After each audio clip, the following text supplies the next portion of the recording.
सीतारामचंद्र भगवान की जय।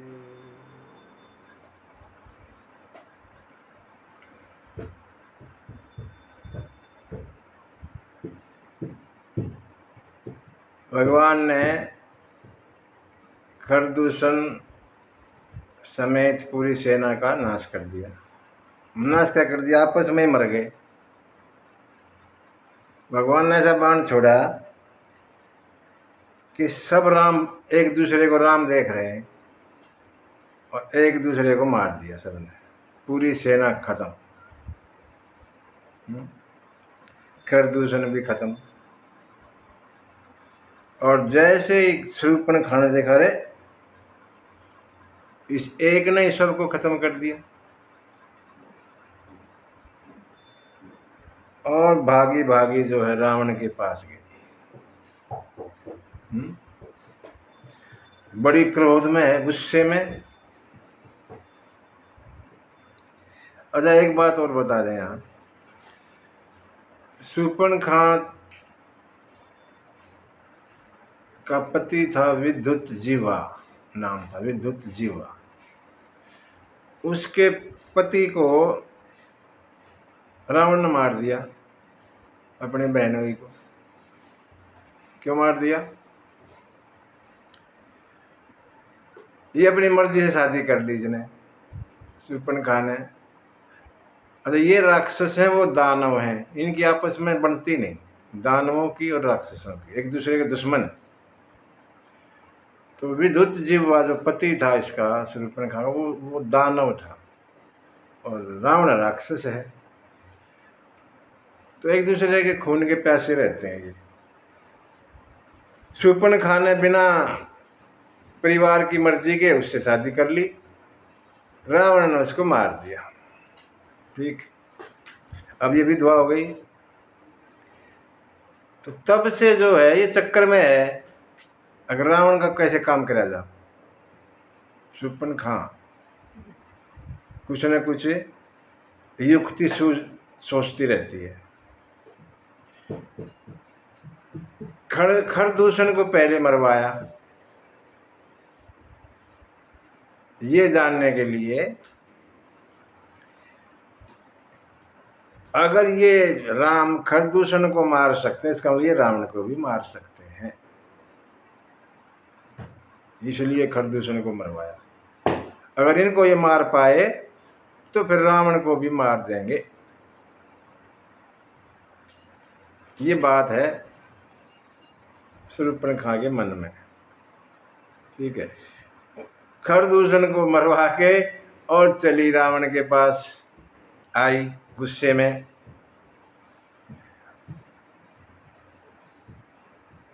शूर्पणखा से सीख लेके आई है।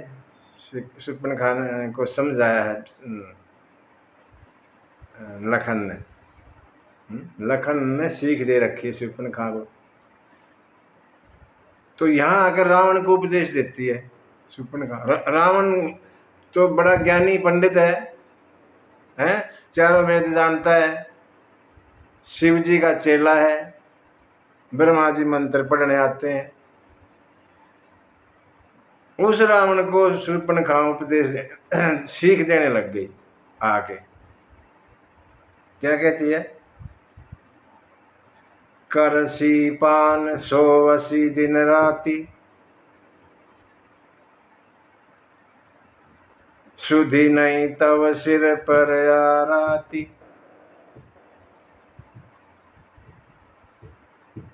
पान माने पीना, नशा करना।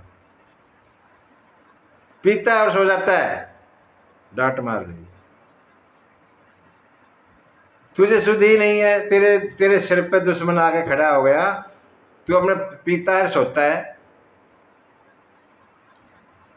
डांट के बोल रही है। अच्छा, रावण उस समय भी नशे में ही रहा होगा, क्योंकि कोई ध्यान नहीं दे रहा बात पे, मस्त है, नशे में ही रहा होगा। बड़ी बड़ी बातें करती है। हाँ, बड़ी ज्ञान की बातें की यहाँ पे रावण के सामने। रावण के सामने ज्ञान, बड़ा ज्ञानी है रावण। उसको ज्ञान सिखा रही है। राजनीति बिनु धन बिनु धर्मा, हर ही समर्पे बिनु सत्कर्मा। विद्या बिनु विवेक उपजाए, श्रम फल पढ़े किए अरुपाए। संग ते जति कुमंत्र ते राजा, मानते ज्ञान पानते लाजा। प्रीति प्रणय बिनु मद ते गुणी, ना सही बेगी नीति अस सुनी। रावण को कह रही मैंने ऐसी नीति सुनी है, ऐसा होता है। कैसा होता है? राज जो है नीति के बगैर नहीं चलता। राजा को अगर राज चलाना है तो नीति से चलना पड़ेगा। धन बिनु धर्मा, बिना धर्म के कमाया धन किसी काम का नहीं होता। धन बिनु धर्मा, धर्म का ही धन फलता फूलता है, अधर्म से कमाया धन ऐसे ही जाता है। हरि ही समर्पे बिनु सत्कर्मा, सत्कर्म जब तक करके भगवान को नहीं सौंप दोगे वो सत्कर्म भी नहीं लगता। अच्छे कर्म करोगे और उसका डंडोरा पीटते रहोगे तो भी नहीं लगता। अच्छा करो और भूल जाओ। दुनिया को बताते रहे मैंने इतना वो कर दिया, मैंने वहाँ मंदिर बनवा दिया, मैंने वहाँ अस्पताल खोल दिया, वहाँ इतना दान दे दिया, वो बेकार हो जाता है। ऐसा कुछ कहना नहीं। सत्कर्म करो और भगवान के हवाले कर दो। हरि ही समर्पी, हरि को समर्पित कर दो। जब तक भगवान को समर्पित नहीं करोगे वो सत्कर्म भी नहीं लगता। उपदेश दे रही है। संग ते जति कुमंत्र ते राजा। जो जति होता है, बैरागी आदमी होता है, उसको संग की भीड़ भाड़ की जरूरत नहीं होती, अकेला रहना चाहिए। जो जति लोग होते हैं, सन्यासी लोग, उनको अकेलापन पसंद होना चाहिए, भीड़ नहीं। अगर वो भीड़ पसंद करता है इसका मतलब सन्यासी नहीं है, वो तो संसारी आदमी हो गया। कुमंत्र ते राजा, बुरी सलाह से राजा का नाश हो जाता है। कोई सलाहकार मंत्री बुरा उल्टी पुल्टी बात सुना दे, चापलूसी करे, उसका नाश करवा देगा कुछ ही दिन में।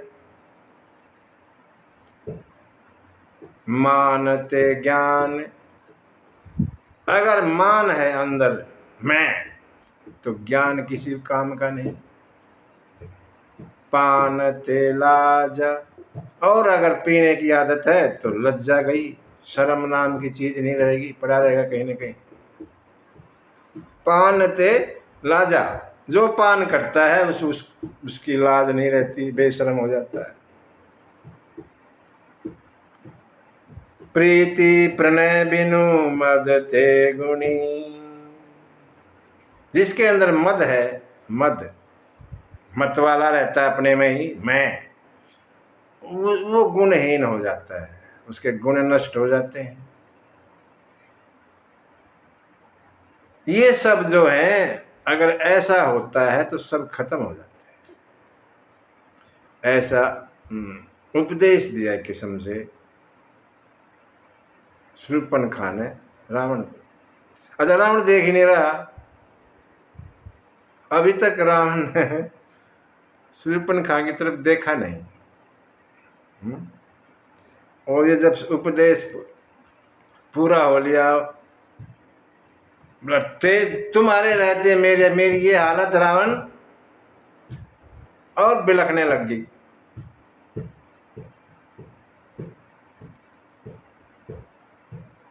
रावण को थोड़ा चेत आया, ऊपर देखा, अच्छा ठीक है, तेरा ज्ञान ज्ञान पूरा हो लिया। अब ये बता, अब देखा है रावण ने, ये नाक कान कहाँ कटवा के आई? ज्ञान तो बहुत दे लिया तने, काम की बात कोई बताई ही नहीं। ये नाक कान कहाँ कटवाए?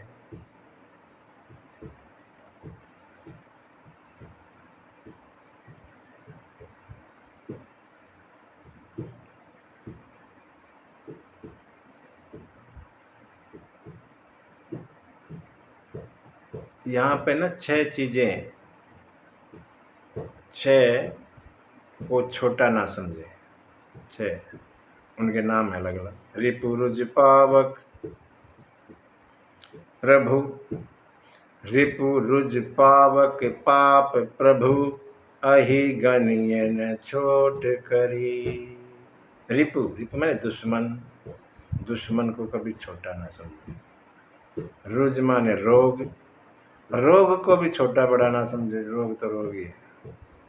पावक, अग्नि को छोटा ना समझे, थोड़ी लगी है कोई बात नहीं, वो बड़ी हो जाएगी। रिपुरुज पावक पाप, पाप चाहे छोटा चाहे बड़ा पाप ही है। छोटा पाप बड़ा पाप इससे कुछ नहीं होता, पाप तो पाप है। प्रभु स्वामी, हमारे स्वामी, उसको भी छोटा ना समझें। और अहि, सर्प सांप, सांप को भी बच्चा है तो न, सांप को भी छोटा ना समझे, चाहे वो बच्चा ही क्यों ना हो, खतरनाक। इन 6 चीजों को छोटा ना समझे, छोटा हल्के में ना लें इनको, पूरा गंभीर हिसाब से इनके साथ व्यवहार करें, खतरा हो सकता है। मतलब खतरा मतलब इनको सही माने, पूरा का पूरा माने, छोटा ना समझे।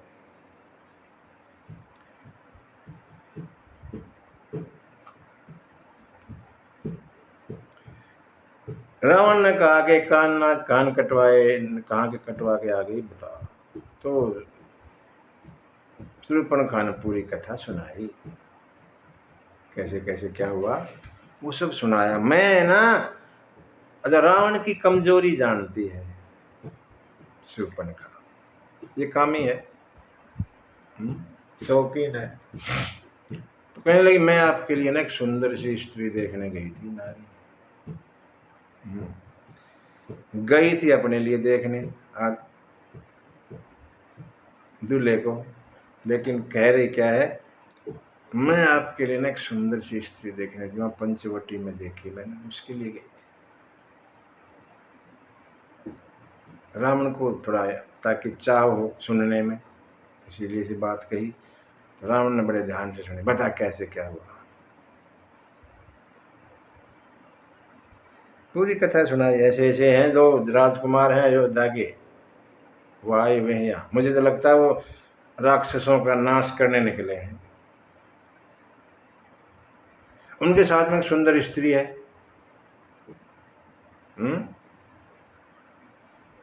गई मैं तुम्हारे लिए,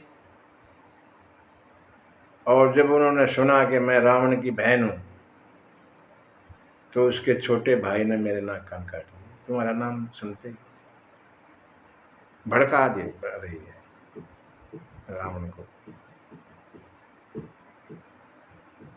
जैसे तुम्हारा नाम सुना, और उसके छोटे भाई ने, राम के छोटे भाई ने मेरे नाक कान काट दिए।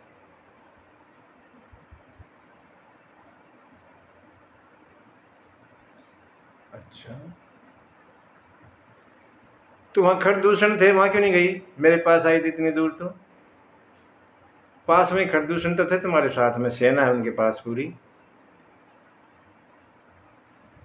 वहां चली जाती। बोली गई थी, गई थी, फिर क्या हुआ? काम कर दिया उनका भी, खरदूषण को मार दिया। बोले हाँ, पूरी सेना समेत। अरे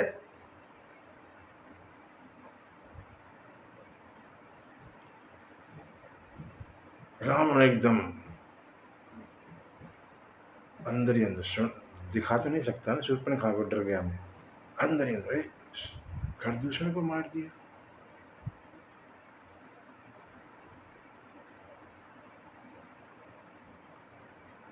मन में बड़ी सोच सी हुई। कहते हैं खाने में जहर दे दिया किसी ने तो बचने के कुछ चांस हैं, ठीक है, दवाई समय पे मिल जाए तो बच सकता है, लेकिन कान में कोई जहर घोल देगा तो फिर उसका नाश पक्का, फिर नहीं कोई बता सकता। चुपन खाना ऐसा जहर घोला रावण के कान में, उल्ट पुल्ट बोल बाल के,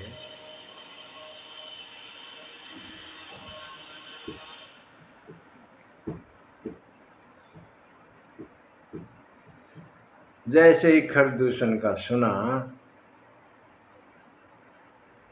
रावण सोचने लगा, अरे खरदूषण तो मेरे जैसे बलवान है, वो तो भगवान के बगैर उनको कोई मार ही नहीं सकता। क्या भगवान धरती पर आ गए क्या, उतार ले लिया?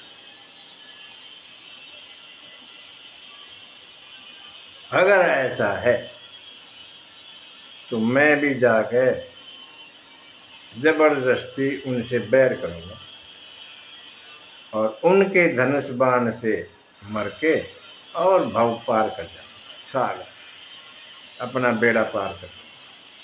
क्यों कर लेगा ऐसा? क्योंकि ये शरीर तामसी है, अब इससे भजन नहीं होगा।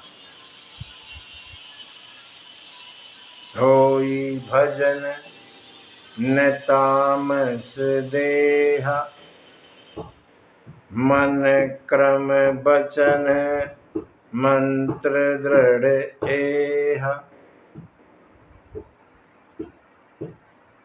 भजन तो अब होना नहीं, शरीर ऐसा हो गया, कभी किया नहीं, तो दुश्मनी तो कर ही सकता हूं,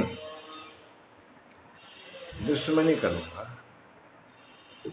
और उनके हाथ से मर के और अपना जन्म सुधार लूंगा, पार हो जाऊंगा। अगर वो भगवान है, अगर वैसे ही राजा के लड़के हैं तो उनको जीत कर उनकी नारी को ले आऊंगा। दोनों तरह सोच रहा है रावण।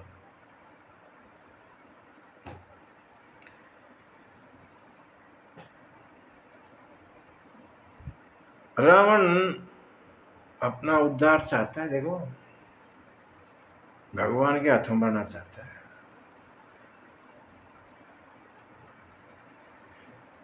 शूर्पणखा की एक बात पे विश्वास कर लिया, अच्छा भगवान है वो। हमारे यहाँ ऐसे ऐसे हैं जो अभी तक विश्वास नहीं करते कि राम जी हुए थे, ऐसे हैं हमारे यहाँ, काल्पनिक बताते हैं, ये तो कथाएं हैं, ऐसे ही कथा बना रखी। रावण राक्षस है, दुष्ट प्रवृत्ति का, लेकिन एक बार कहते ही मान गया, अच्छा राम भगवान है तो उनके हाथों से मरूंगा, अपना कल्याण करूंगा।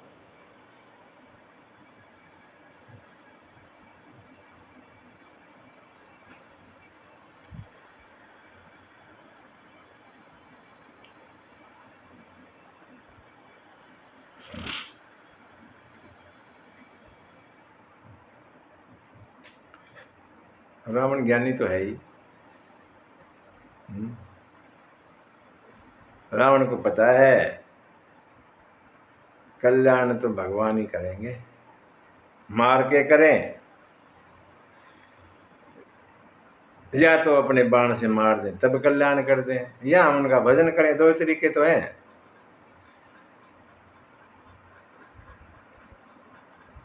भगवान से कोई भी रिश्ता बना लो, कोई रिश्ता। भगवान ये कहते हैं कि मुझे भगवान मानो, ऐसा जरूरी नहीं है, मुझे कुछ भी मान लो, कुछ भी मानो। और रावण ने तो दुश्मन मान लिया। भगवान कहते मुझे दुश्मन ही मानो, कोई बात नहीं, लेकिन मानो तो सही कुछ। रावण ने दुश्मन मान के अपना कल्याण किया, चला अकेला ही चला, चला अकेले जान चढ़ी तहवा। कहाँ चला? बस मारीच सिंधु तट जहवा। जहाँ मारीच रहता है सागर के किनारे, वहां गया अपने मामा के पास। आजाद रावण उधर चला, इधर राम जी ने भी अपनी तैयारी कर ली। क्या तैयारी की? लखन कंदमूल फल लेने वन में गया हुआ है और सीताराम दोनों हैं। राम जी ने कहा, सीते सुनिए, मैं कुछ नरलीला करूंगा, तुम एक काम करो। क्या करूं? तुम पावक मैं हूं करहूं निवासा, तुम अग्नि में निवास करो, अग्नि में चली जाओ। कब तक चली जाऊं? जो लगी करहूं निशाचर नाशा, जब तक राक्षसों को ना मार दूं सारों को, तब तक रहूं अग्नि में। हमने पीछे सुना भगवान का मुख है अग्नि, भगवान का मुख ही अग्नि है और भगवान की आंखें ही सूर्य है, भगवान का मन चंद्रमा, भगवान की बुद्धि ब्रह्मा जी, भगवान का चित्त विष्णु और भगवान का अहंकार शंकर जी। सब कुछ भगवान के अंदर है। अग्नि माने भगवान के मुख में समा गई सीता माता और एक फोटो कॉपी बाहर रख ली अपने जैसी, हूबहू वैसी ही बाहर, नकली वाली सीता है। इसके बाद अब नकली वाली सीता है, ये ध्यान में रखना।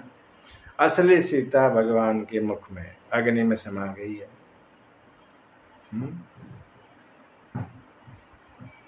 रावण भी नकली सीता को लेकर जाएगा, असली को तो छू नहीं सकता। माया वाली सीता रहेगी, माया से बनी। ये जो है राम जी ने कर दिया ऐसा। लक्ष्मण को ये सब पता नहीं, लक्ष्मण आए तो उनको नहीं पता ये असली वाली है बाहर या कौन है। वो तो असली मान रहे हैं, लखन को नहीं मालूम ये सब क्या हो गया पीछे से। लखन तो सीता माता को असली मानते हैं। लक्ष्मण वह मरम न जाना, यह मरम जो भगवान ने किया ये सब लखन को नहीं पता।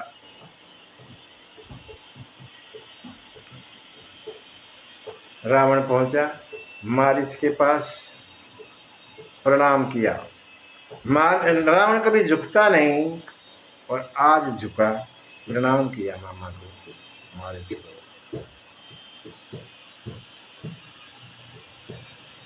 मारीच ने सोचा, अरे रावण झुक रहा है तो यहाँ मारीच ने एक बड़ा सूत्र दिया। शंकर जी कहते हैं, पार्वती नवनी नीच के अति दुखदाई।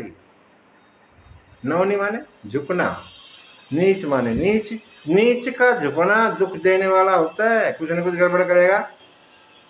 अगर कोई नीच झुक रहा है हमारे सामने, इसका मतलब कुछ न कुछ चाल है, गड़बड़ करेगा। कैसे?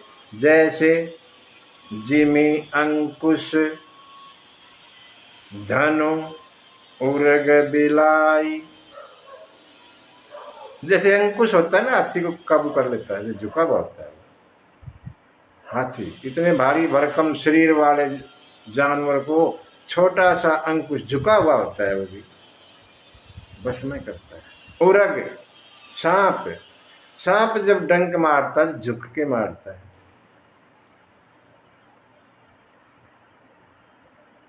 धनुष भी ऐसे ही है, ऐसे झुका हुआ होता है, ऐसे खींच के झुकाते हैं तब बाण छोड़ता है, ऐसे कैसे रखोगे नहीं छोड़ेगा। और बिलाई, बिल्ली, बिल्ली भी जब देखा होगा ऐसे ऊपर से उठ जाती है, बीच धनुष बाण की तरह ऐसी हो जाती है। जैसे ये चारों झुकते हैं, मतलब अपने शरीर को झुकाते हैं किस्म से, ऐसे ही नीच का झुकना भी बड़ा खतरनाक है। रावण यहाँ झुक के प्रणाम कर रहा है, इसका मतलब कुछ न कुछ गड़बड़ है। मारीच ने मन में विचार किया और रावण ने तुरंत कहा, सारी बात बताई, ऐसे ऐसे है, तुम जो है ना सोने का मृग बन जाओ मामा।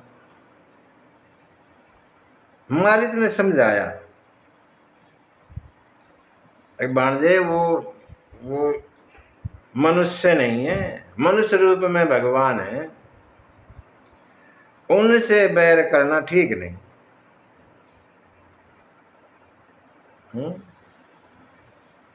इन्होंने विश्वामित्र के यज्ञ की रक्षा की, ताड़का सुबाहु को मारा, मेरे को यहां फेंक दिया।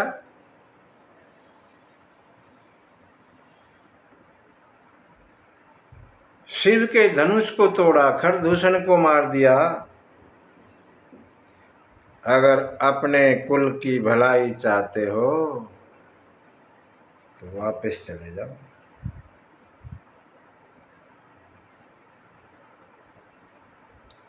उनसे दुश्मनी मत लो, ठीक नहीं है। रावण क्रोध में आ गया और गालियां देने लगा मारीच को। गुरुजी में मूढ़े करसी में बोधा, कहूँ जग मोहि समान को जोधा। अरे मूर्ख, गुरु की तरह उपदेश दे रहा है तू मुझे। मैं ज्ञानी, तू मुझे गुरु बन के ऐसे उपदेश दे रहा है जैसे मेरा गुरु हो। मेरे जैसा कोई योद्धा है दुनिया में? मारीच को गालियां देने लगा रावण।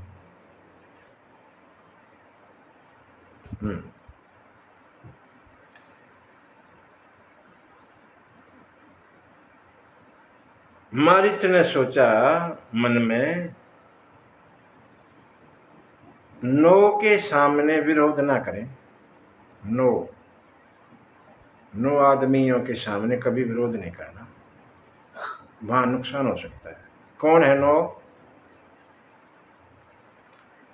शस्त्री, जिसके हाथ में शस्त्र है, उससे नहीं वो चला देगा, खतरा है। शस्त्री, मर्मी, जो हमारे मर्म जानता है, हमारी कोई कमजोरी जानता है, उससे भी ज्यादा भैंसबाजी ठीक नहीं। ठीक है, राम राम। शस्त्री, मर्मी, प्रभु, स्वामी, सठ, मूर्ख आदमी से भी ज्यादा नहीं करना चाहिए विरोध। और धनी, धनवान, पैसे वाला, वो भी कुछ कर सकता है गड़बड़ हमारे साथ। वैद्य, डॉक्टर, वहां भी ज्यादा विरोध नहीं करना चाहिए, उल्टी पुल्टी दवाई दे देगा। वैद्य, बंदी, बंदी माने भाट, भाट भी कुछ कुछ बोलते रहते हैं, चिल्लाते रहते हैं, उनसे भी ज्यादा नहीं तो चिल्लाएंगे, अरे ये ऐसा है वैसा। उनका क्या है? कवि लोग जो लिखते हैं कविताएं, उनसे भी विरोध करें। और भानस, भानस माने रसोईया, रसोईया से भी पंगे ना ले, उसमें ला देगा उल्ट पुल्ट। इन 9 आदमियों से विरोध नहीं करना चाहिए। रावण तो इनमें सब में है। रावण के पास शस्त्र भी है,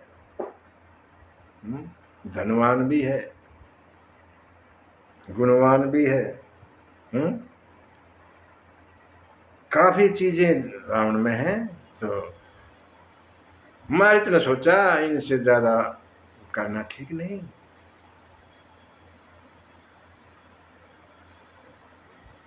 जब मारीच ने कहा कि मैं जाऊंगा तो वो मारेंगे मुझे, रावण कहने लगा जाएगा तो वो मारेंगे, नहीं जाएगा तो मैं मारूंगा। जब मारीच ने देखा कि दोनों तरह से तेरी मौत तो होनी है, यहां रहेगा तो ये मारेगा, वहां जाऊंगा तो राम जी मारेंगे, जब दोनों तरह से अपना मरना जान लिया तो क्यों ना वहां जाऊं, इस मूर्ख के हाथों क्यों मरूं, दुष्ट के हाथ, भगवान के हाथों मरूंगा, पार हो जाऊंगा। ऐसा मन में विचार किया और तैयार हो गया। ठीक है भाणजे, चलते हैं।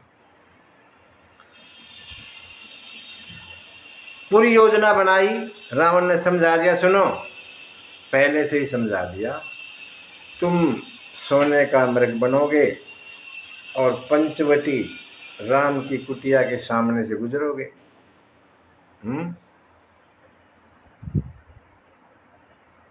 तुम्हें राम जी पकड़ने आएंगे, तुम दूर भाग जाओगे, और जब तुम्हें मारेंगे ना तो जोर से लक्ष्मण चिल्लाना, ताकि लखन जो कुटिया में रहे हैं वो राम की रक्षा के लिए, राम की सहायता के लिए वहां भागे आए, और सीता अकेली रह जाएगी, मैं उसको हर के ले आऊंगा। ऐसी योजना बना दी रावण ने पहले ही। हाय लक्ष्मण ऐसे जोर से चिल्लाना ताकि सीता को सुनाई दे, तभी तो लखन को भेजेगी वो, नहीं तो भेजेगी नहीं। ये सब प्लान हो गया और चले। मारीच कपट, रावण पीछे कहीं छुप गया और मारीच चला सामने से। जैसे ही चला सीता की नजर पड़ी, सीता की नजर पड़ी, नजर तो राम की भी पड़ी, लेकिन माया राम जी पे व्यापती नहीं, राम जी पे माया असर नहीं करती। राम जी को तो मारीच दिखता है, मारीच जा रहा है। सीता को, सीता तो माया की असली नहीं है, असली होती तो उसको भी नजर आता मारीच, लेकिन माया वाली सीता है, उसको तो वो सोने का मर्ग दिखाई दिया। वो भी माया की, वो भी माया की, वो माया वाला हिरण है, वो माया वाली सीता है, दोनों माया माया। पहचान नहीं पाई और बोली, हे देव, कितना सुंदर मृग है, इसकी छाल मुझे ले आओ। अब राम जी सब जानते हैं, लेकिन सब जानते हुए भी सीता की बात माननी पड़ी। देवताओं का कार्य करना है, भगवान की लीला शुरू होती है यहाँ से, राक्षसों के नाश के लिए। सीता उसमें सहायक बनी है। बिना सीता के वहां गए कोई कारण नहीं बनता ना रावण को मारने का। सीता वहां ना जाती तो कारण क्या था, कुछ भी नहीं, रावण तो अपने वहां, हम यहाँ, खत्म, इसलिए उसको मारना।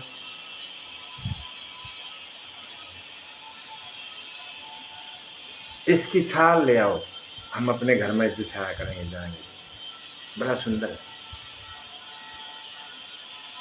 राम ने मना किया हुआ है कि 2 बार, लेकिन ज्यादा जिद की, बोला ठीक, भगवान तो तैयार थे पहले से, थोड़ा मना तो करना पड़ता है ना। ऊपर से मन में थोड़ा मना किया, सीता मानी नहीं और तैयार हो गई, बोला ठीक है, अभी जाता हूं। मन में ये सोचा, तुझे सोने का मृग चाहिए, मैं ऐसी जगह भेजता हूँ जहाँ मृग नहीं, पूरा शहर ही सोने का होगा, ऐसी जगह भेजता हूँ। भगवान ने पूरी योजना बनाई अपनी तरफ से। लखन को कहा, लखन तुम सुरक्षा में रहना, जहाँ जंगली जानवर आते हैं, सीता की सुरक्षा करना, बड़ा हिसाब से रहना। लखन को वहाँ की सुरक्षा का जिम्मा देके और भगवान ने धनुष बाण हाथ में लिया और मारिस के पीछे। निगम नीति शिव ध्यान न पावा, शिव जी के जो ध्यान में नहीं आते, जिसको हमारे वेद शास्त्र कहते हैं इतना इतना इतना पता नहीं कितना, वो भगवान माया के मृग के पीछे भाग रहे हैं। भागे जा रहे हैं। मारीच कभी छुप जाता है, कभी सामने आ जाता है और दूर ले जाता है भगवान को, बहुत दूर। कुटिया, ओझल हो गई, थोड़ा ओट में हो गई। इस तरह से मारीच चला। भगवान भी कह सोच रहे हैं कि थोड़ा और दूर चलने दे, देखता हूँ। तो भगवान पीछे से चले जा रहे हैं, और थोड़ा सा जब ठीक जगह पे पहुंच गया, खींच के बाण भगवान ने मारा, और लगते ही धड़ाम धरती पे गिरा मारीच, और जोर से हा लखन चिल्लाया, जैसा रावण ने कहा था। धीरे से हे राम भी बोला, ताकि रावण को ना सुन जाए, अरे राम का भगत। धीरे से राम बोला, पहले जोर से लखन, हाय लखन, और हे राम, धीरे से।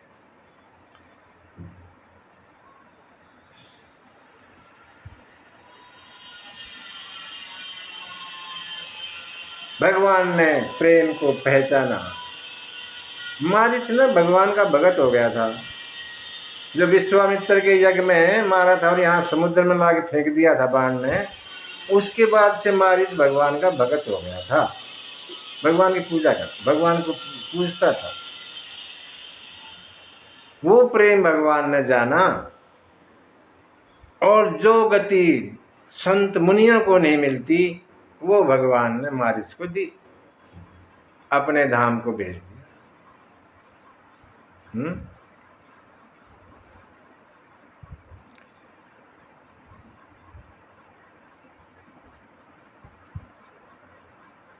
आवाज जोर की दी।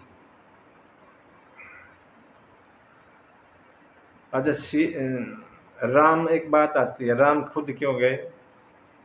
लखन को भेज सकते थे, है ना? ये सवाल है ना। राम को खुद जाने की क्या जरूरत थी? जो लखन साथ है, छोटा भाई, और लखन के बारे में ये कहा गया कि सारे राक्षसों को मार सकते हैं, ऐसा कहा है। विभीषण जब आया है तो राम जी ने कहा है कि लखन सब राक्षसों को, सारे संसार के राक्षसों को मारने की क्षमता रखते हैं, मार देंगे, कोई दिक्कत नहीं, आने दो विभीषण को। तो लखन को क्यों नहीं भेजा? खुद गए। राम है ज्ञान है, राम ज्ञान, ज्ञान ही राम है, और लखन है वैराग्य, वैरागी।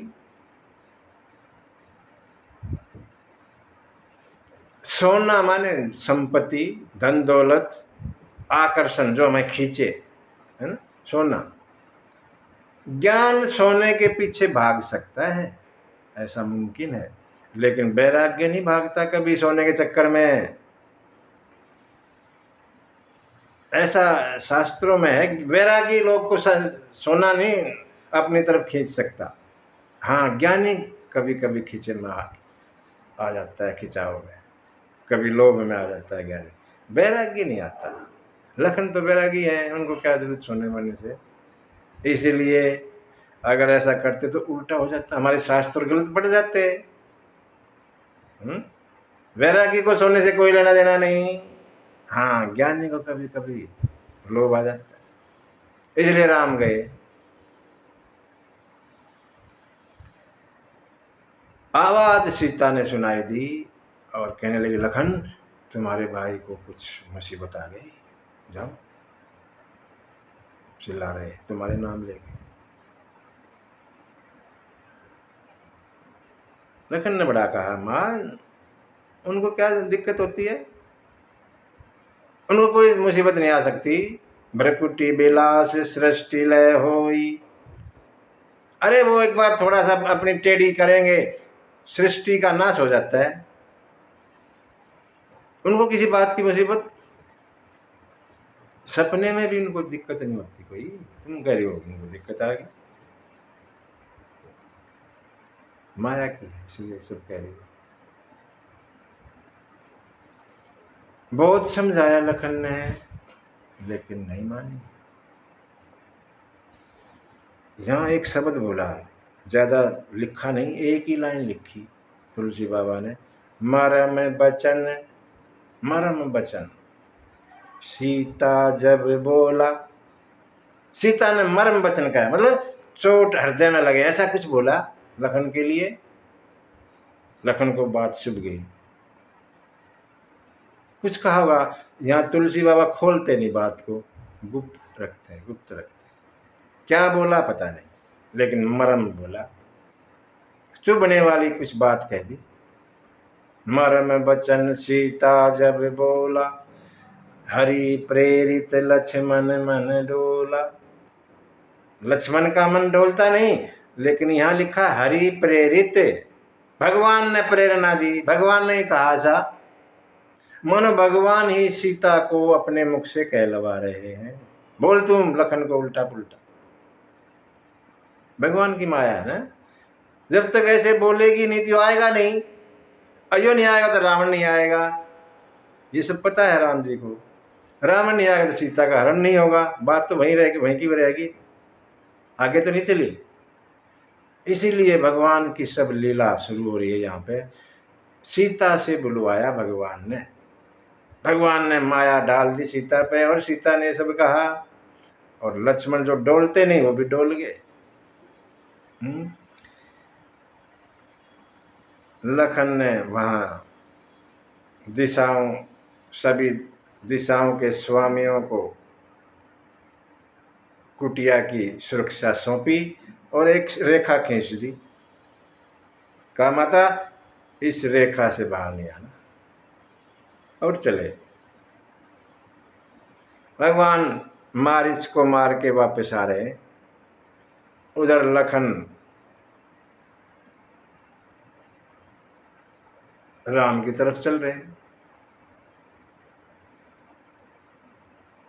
कुटिया में अब सीता माता अकेली, रावण सब देख रहा है ये चुपके। जब देखा अकेली, और अब रावण चला, देखा सब कुटिया में और कोई नहीं है, चला। कैसे आया? सन्यासी के वेश में आया, अपने वेश में नहीं आया, वेश बदल के आया, और छुपके आ रहा है। देखो रावण से दुनिया डरती है, रावण के डर से सब कोई डरता था, लेकिन वो अब डर के आ रहा है। कैसे आ रहा है? बढ़ियाई की तरह। बढ़ियाई कुत्ता होता है जो जूठे बर्तनों में मुंह मारता, उसको कहते हैं बढ़ियाई कुत्ता। ऐसे देखता देखता चौकन्ना हो, कभी इधर देख रहा है कभी उधर देख रहा है, देखता देखता डरा हुआ, और रावण आ रहा है कुटिया की तरफ।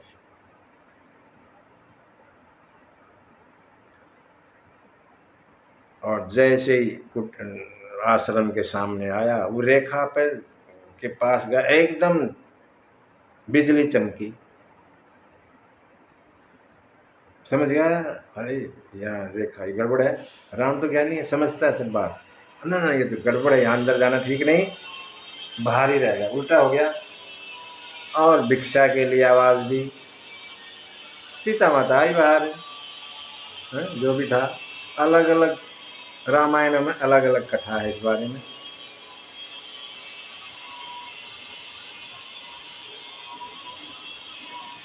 देना चाहती है कि अंदर आइए, अंदर आना नहीं चाहता राम। नहीं नहीं, हम अंदर, ये बंधी हुई भिक्षा है, इस बंधी हुई भिक्षा नहीं लेते हम। अगर आपने भिक्षा देनी है तो बाहर आइए, नहीं तो मैं से चले जाएंगे बिना भिक्षा के। अब ये रघुवंश की बहू है, रघुवंश में ऐसा नियम है कि कोई आया दरवाजे पे खाली हाथ नहीं जा सकता, कुछ न कुछ हम देंगे। ये बात भी नहीं।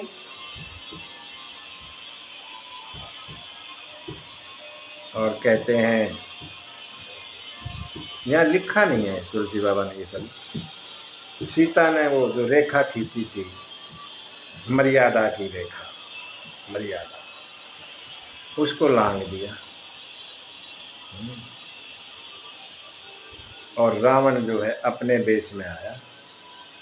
सीता के हरण से पहले भगवान रावण ने वो ब्राह्मण का वेश छोड़ दिया और अपने असली वेश में आया। ये राम इस मामले में रावण इंद्र से अच्छा है। इंद्र तो अहिल्या के पास गौतम ऋषि के वेश में गया था और वैसा ही रहा, उसने अपना वेश बदला नहीं, गौतम ऋषि के वेश में ही रहा जब तक गौतम आ गए वापस। रावण ने यहाँ हरण से पहले सीता के अपना जो नकली वेश था वो उतार दिया, असली में आ गया था। इस मामले में इंद्र से अच्छा रावण है। और कहते हैं संत तो ये भी कहते हैं कि रावण ने छुआ नहीं सीता को, इतनी सी जमीन को ही ऐसे चकला लिया और यान में रख दिया। जिस यान से आया था हवाई मार्ग से गया।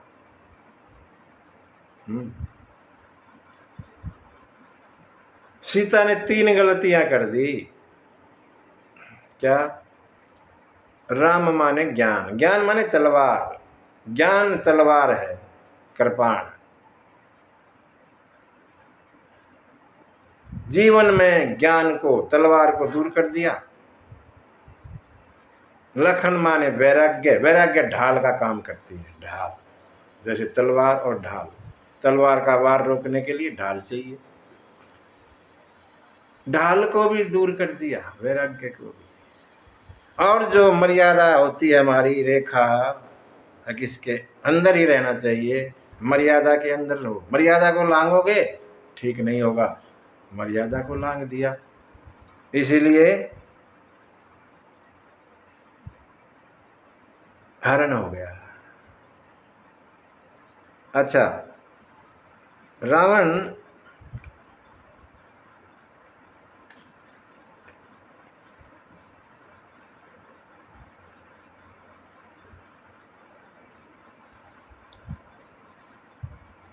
सीता को ले गया। सीता माने शांति, भक्ति, शक्ति, ये सब सीता के रूप है। लेकिन शांति मिली नहीं कभी उसको। धोखे से जबरदस्ती ली हुई शांति शांति नहीं देती। नहीं, रावण के जीवन में शांति नहीं रही। फिर ले तो गया था शांति को, लेकिन जीवन अशांत हो गया रावण का उसके बाद।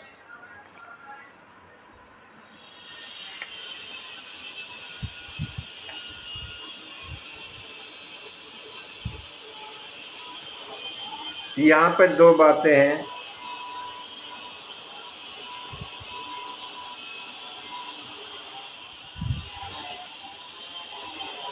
शूर्पणखा भी भेष बदल के गई थी, ऋषि रूप धरी, सुंदर रूप धर के, है बद्धी शकल की, लेकिन सुंदर बन के गई। रावण ब्राह्मण का वेश धारण करके गया, दोनों रूप बदल के गए। अच्छा, दोनों का मकसद तो बढ़िया है।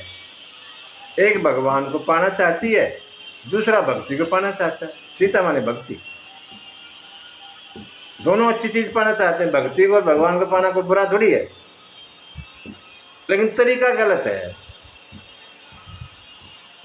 जो तरीका दोनों ने चुना, शूर्पणखा ने भी और रावण ने, वो गलत है। शूर्पणखा राम को, भगवान को पाना चाहती है, भक्ति को दूर करना चाहती है। ऐसा नहीं होता, भक्ति और भगवान अलग नहीं होते। शूर्पणखा भगवान को पाना चाहती है, लेकिन भक्ति को दूर रखना चाहती है। रावण भक्ति को पाना चाहता है, भगवान को दूर रखना चाहता है। तरीका गलत हो गया, इसलिए सफल नहीं हुए दोनों ही।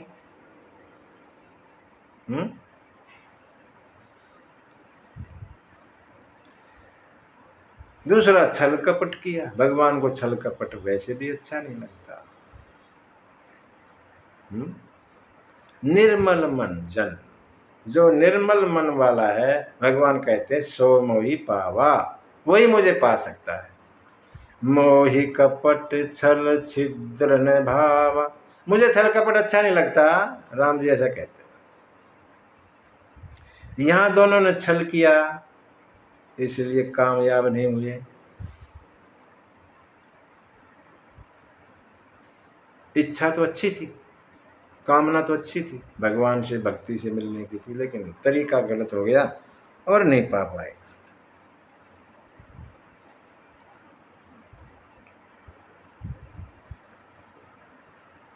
रावण आगे चला, सीता चिल्लाती जा रही है, यान में बिठाया, वो हवाई मार्ग से जा रहा है। क्यों? सीता भूमि की बेटी है, कभी भूमि बीच में दखल ना दे दे, ऊपर से चला।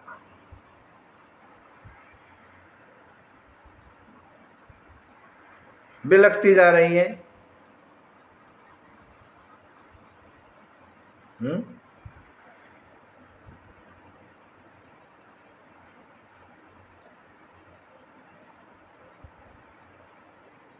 थोड़ी दूर जाके गीतराज जटायु को आवाज आई, अरे ये तो स्त्री की आवाज है, और पहचान ली जटायु, अरे ये तो रघुवंश की बहू की आवाज है।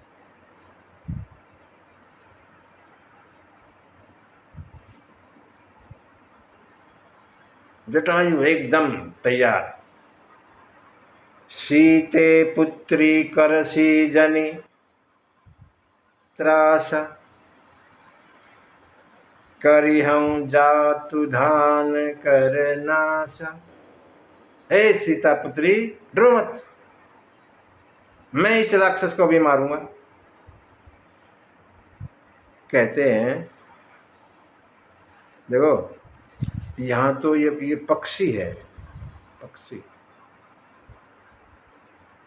रावण सीता को हर के जा रहा है और एक पक्षी, भारत का पक्षी रावण के रास्ते में रुकावट बन जाता है। रामायण और महाभारत की यहाँ तुलना हम करें, रामायण की और महाभारत की। महाभारत में भी एक औरत की इज्जत लूटी जा रही थी, द्रौपदी की। एक से एक योद्धा सभा में थे, भीष्म जैसे, गुरु द्रोणाचार्य जैसे, कृपाचार्य जैसे, पांचों पांडव सब वहां थे। किसी की हिम्मत नहीं कुछ कहने की। और यहां एक पक्षी डट के खड़ा हो गया सामने रावण के। इसलिए कहते हैं रामायण महाभारत से श्रेष्ठ इस मामले में।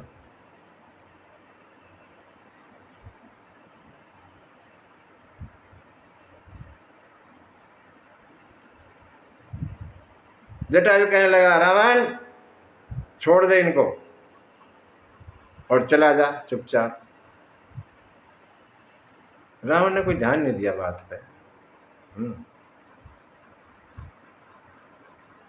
और जटायु ने रावण को दुष्ट कहा, दुष्ट। जिस रावण से सब देवता डरते थे उसको एक गिद्ध, जटायु पक्षी, दुष्ट कह रहा, रे रे दुष्ट ठाड़ किन होई, निर्भय चलसी न जाने ही मोही।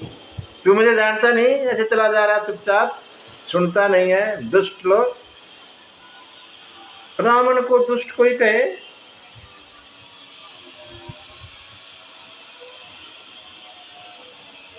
जिसकी देवता इंतजार करते रहते कुछ हमारे लिए कहेंगे।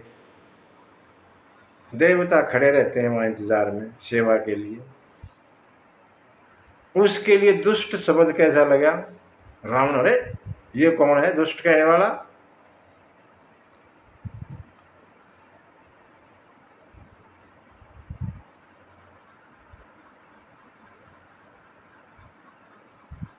रावण कुछ कहता नहीं, ज्यादा ध्यान नहीं देता, अरे तो पक्षी है कोई बूढ़ा। जब कोई ध्यान नहीं दिया, रुकता नहीं है,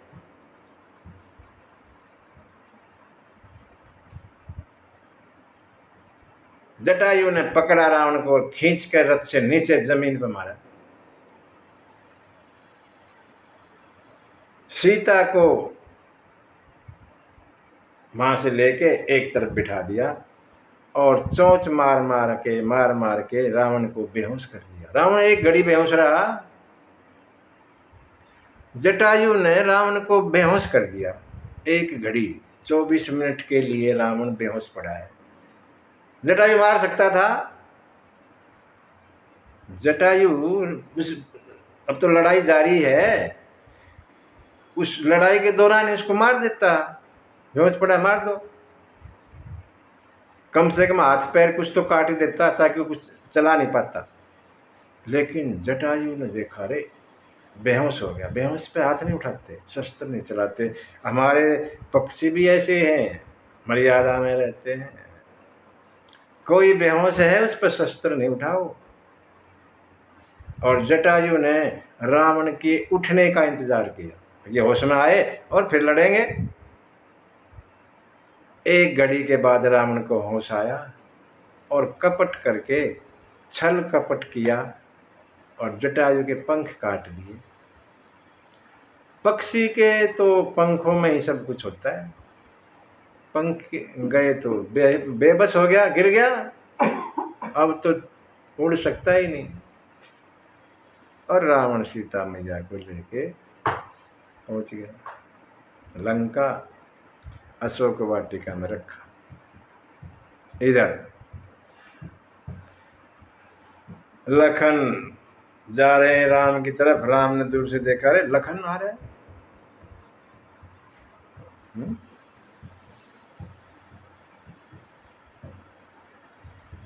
भगवान ने बनावटी चिंता की, बनावटी चिंता। भगवान को चिंता नहीं होती, लेकिन कुछ तो करना पड़ेगा, बनावटा कुछ दिखाना तो पड़ेगा। लखन को नहीं समझेगा ये अच्छे आदमी है, इनको कोई चिंता ही नहीं। बनावटी चिंता की, अरे लखन तू यहाँ गया, तेरे को तो वहां सीता के लिए छोड़ा था मैंने, मुझे लगता है सीता वहां मिलेगी नहीं।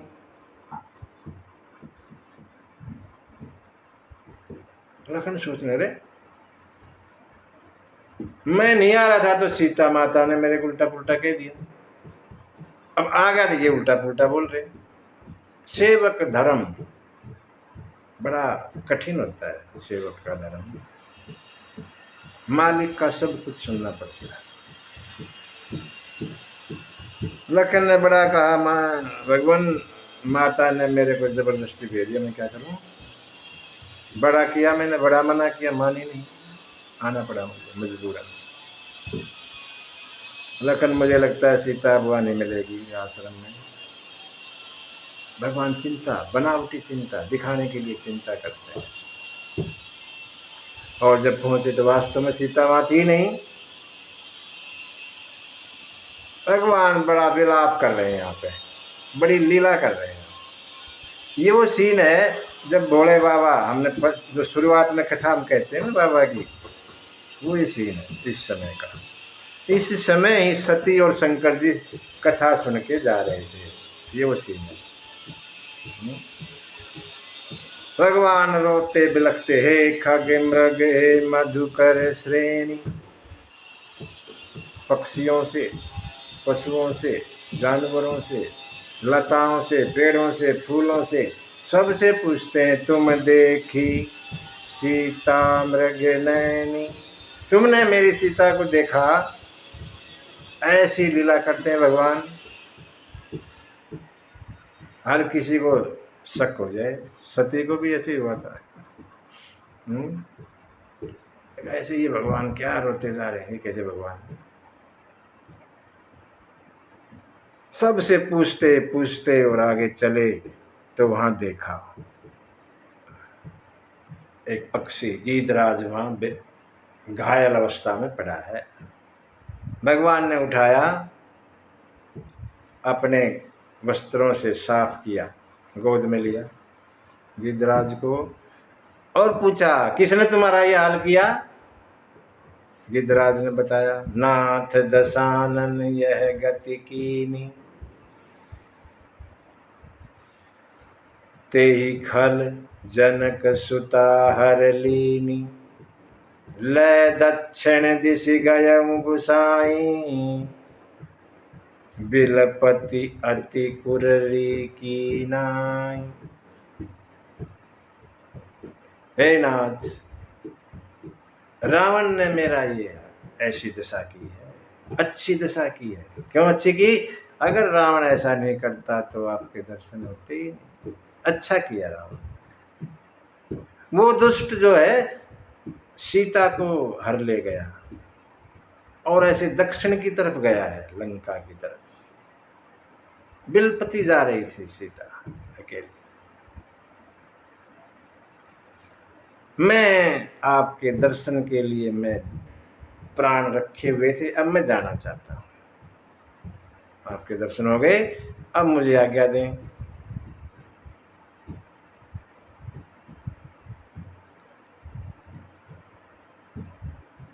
कहाँ जाना चाहते हैं?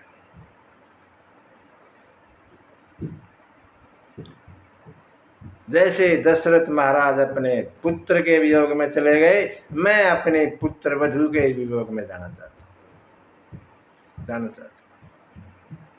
भगवान कहने लगे मैं आपको ना जिंदा कर दे, ठीक कर देता हूँ, जैसे पहले थे वैसे ही कर देता हूँ।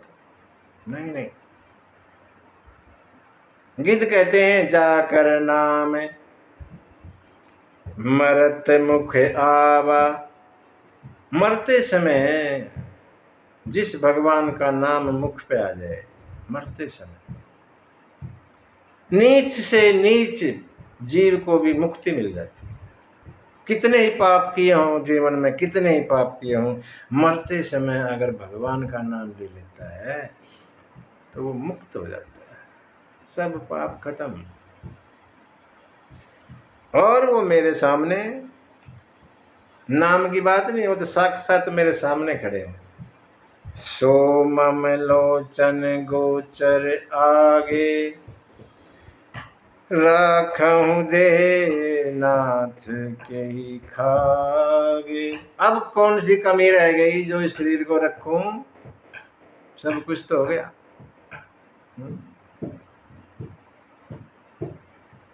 आप सामने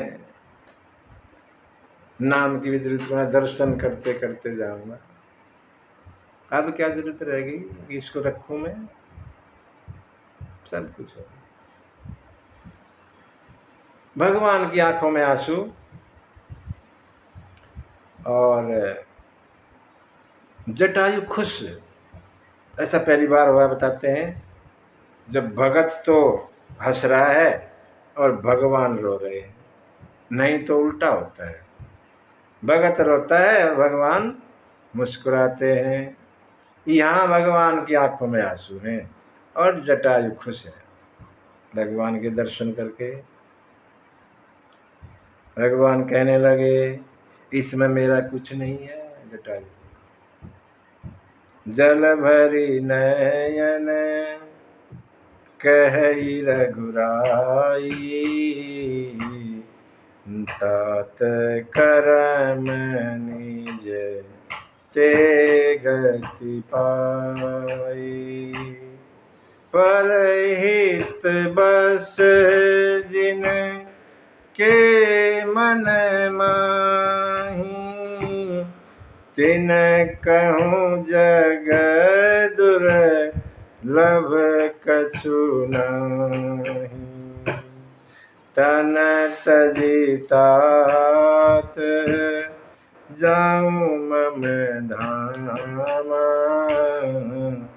देहु कहाँ तुम पूरन कामा, देहु कहाँ तुम पूरन कामा। भगवान कहने लगे हे तात, ये आपने अपने कर्म से गति पाई, मेरे इसमें कुछ नहीं। जिसके अंदर परहित की भावना है, दूसरों का भला करने की जिसके अंदर भावना है, उसके लिए संसार में कुछ भी मुश्किल नहीं, सब कुछ मिल जाता है।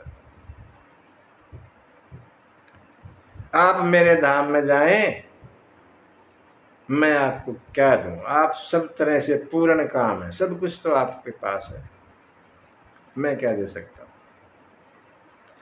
भगवान ने कहा आप मेरे धाम जाएंगे, रास्ते में स्वर्ग आएगा, मेरे पिताजी स्वर्ग में हैं, आपसे मिलें तो सीता के हरण की बात मत बताना। अगर मैं राम, तो रावण परिवार समेत वहां जाएगा और बताएगा। जब मेरे पिताजी पूछेंगे रावण तू यहाँ कैसे, तो बताएंगे आपके पुत्र ने ऐसे ऐसे मारा, वो बताएंगे जाके, तुम नहीं बताना।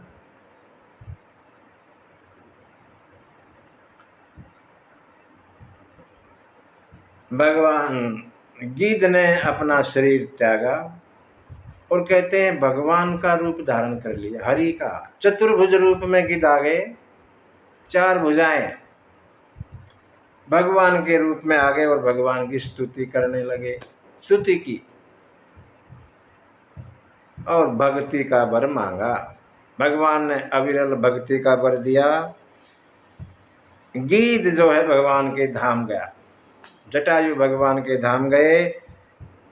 जिन राम ने अपने पिता का क्रियाकर्म नहीं किया, जटायु का किया।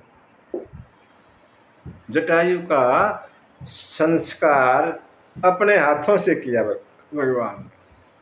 तेहि की क्रिया जथोचित निज कर कीनी राम। अपने हाथों से पूरा संस्कार जटायु का भगवान ने किया। गीध अधम खग आमिष भोगी, गति दीनी जो जाचत जोगी।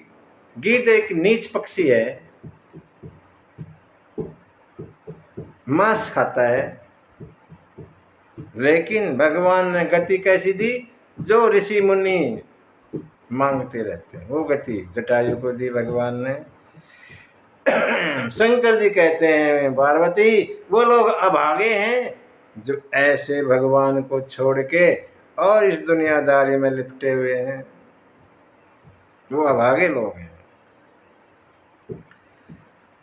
भगवान गीध को गति देकर आगे चले, खोजते हुए सीता माता को। रास्ते में कहते हैं कबंध नाम का एक राक्षस मिला जो शापित था, दुर्वासा ऋषि ने शाप दे रखा था, उसका उद्धार भगवान ने किया। और उनको गति देकर भगवान अब पहुँचते हैं आगे। ताहि देहि गति राम उदारा, सबरी के आश्रम पगधारा। सबरी का प्रसंग, बड़ा प्यारा प्रसंग, मार्मिक प्रसंग। सीताराम चंद्र भगवान